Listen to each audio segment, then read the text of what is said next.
di siar khusus hari ini saya R. Pratama dengan NIM 22102010 akan membahas topik penting dalam dunia bisnis modern, yaitu perilaku kelompok dalam organisasi bisnis. Nah, jadi tema ini sangat penting bagi kita yang ingin mempelajari gimana perilaku organisasi bisnis, dan tentunya di bawah bimbingan dosen kita Bapak Hamza Zainuri SHI MEI. Kita akan melihat bagaimana dinamika kelompok dalam organisasi, kelompok dalam membentuk sebuah organisasi itu menuju kesuksesan atau kegagalan dalam sebuah organisasi. Jadi eh, perilaku kelompok dalam organisasi bisnis, dalam organisasi itu adalah studi tentang individu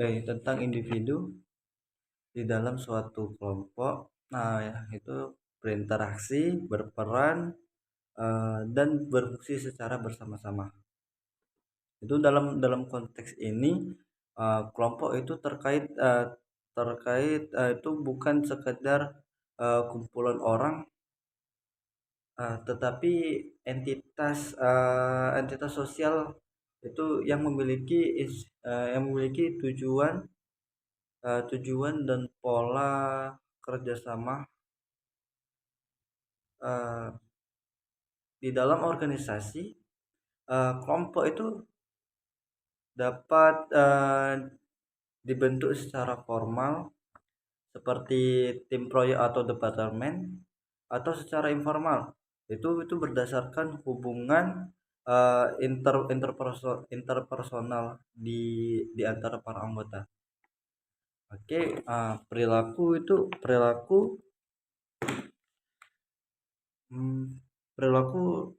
organisasi itu mengacu itu pada bagaimana individu-individu di dalam suatu kelompok itu dalam suatu kelompok bagaimana individu itu berinteraksi, berkomunikasi, dan berkolaborasi dalam mencapai tujuan bersama. Jadi kelompok kerja di dalam organisasi ini itu seringkali terbentuk secara formal atau informal.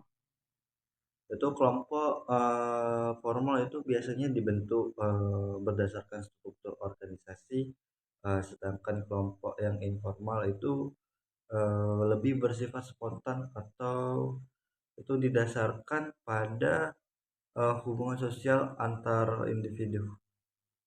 Jadi ada nih pembentukan kelompok dan tahapannya. Itu pembentukan kelompok dalam organisasi itu tidak langsung efektif.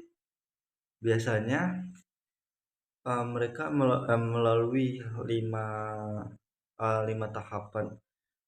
tahapan perkembangan yang dikenal sebagai uh, ya, dikenal dengan teori Tuxman, dibaca TUCKMAN, Tuxman.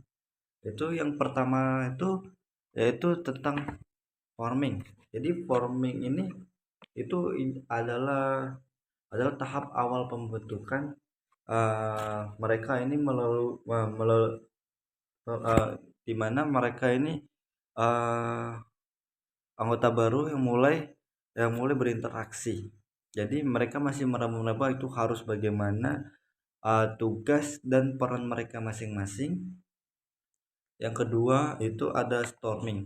Jadi storming ini nih adalah mungkin storming ini uh, storming ini konflik yang sering mungkin muncul di tahap ini karena perbedaan pendapat atau tujuan. Jadi ini adalah fase penting untuk menyeimbangkan dinamika kekuasaan dan ekspektasi.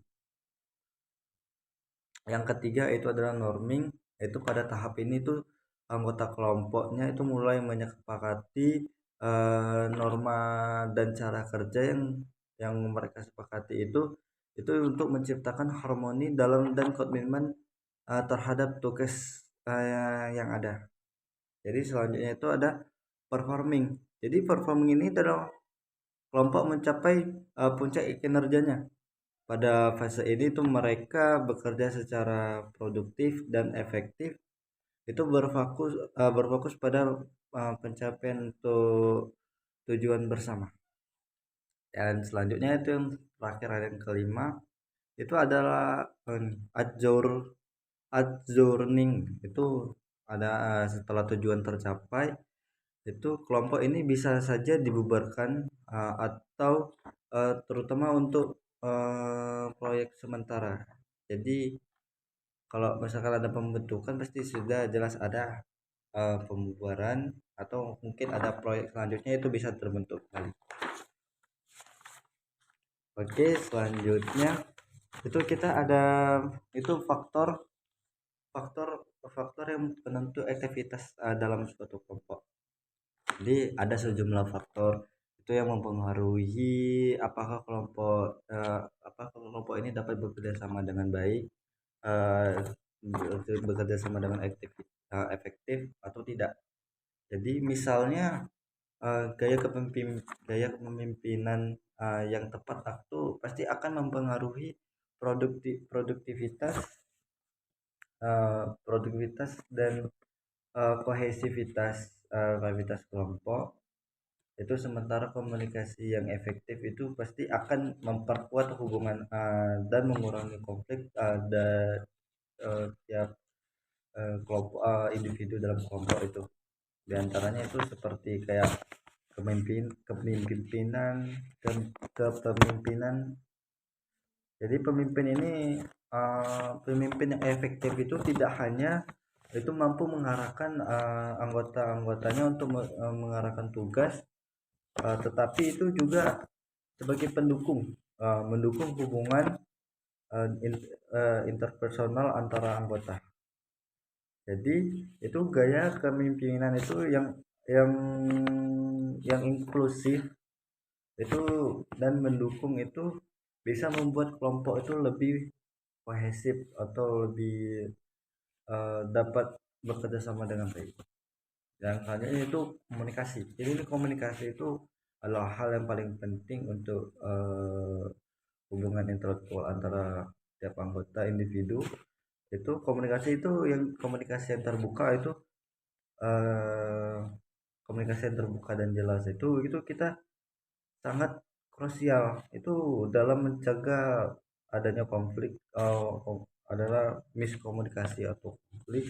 Jadi itu dalam kelompok yang efektif aliran informasi tidak tersumbat dan umpan balik di antara individu atau umpan balik atau informasi itu dapat diberikan secara terus menerus secara jelas.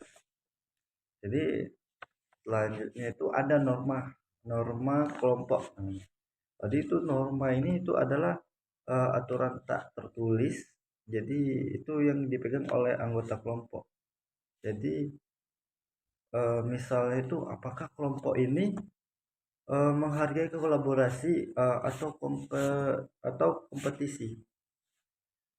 Jadi sehingga seberapa seberapa tinggi kualitas kerja yang diterapkan itu dan itu norma yang baik itu akan meningkatkan kinerja dan memotivasi para individu dalam kelompok itu untuk berkontribusi secara maksimal. Habis itu yang selanjutnya ini adanya tekanan uh, tekanan sosial dan konformitas. Jadi ini itu kadang tekanan dari kelompok bisa terdampak negatif. eh, Konformitas yang berlebihan itu dapat menghambat kreativitas yang menekankan perbedaan pendapat yang sehat. Jadi kayak ini yang sebetulnya penting untuk diinovasi ini. Itu ada timbul pertanyaan, yaitu mengapa hal ini tuh sangat penting dalam bagi organisasi. Jadi dari sumber yang saya dapat, dan jadi perilaku kelompok yang sehat dan terarah itu adalah adalah fondasi bagi organisasi yang ingin berkembang dalam dunia bisnis yang kompetitif.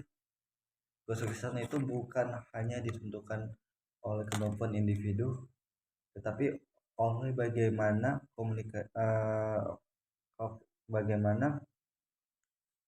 kelompok-kelompok itu dalam organisasi itu berfungsi bersama-sama.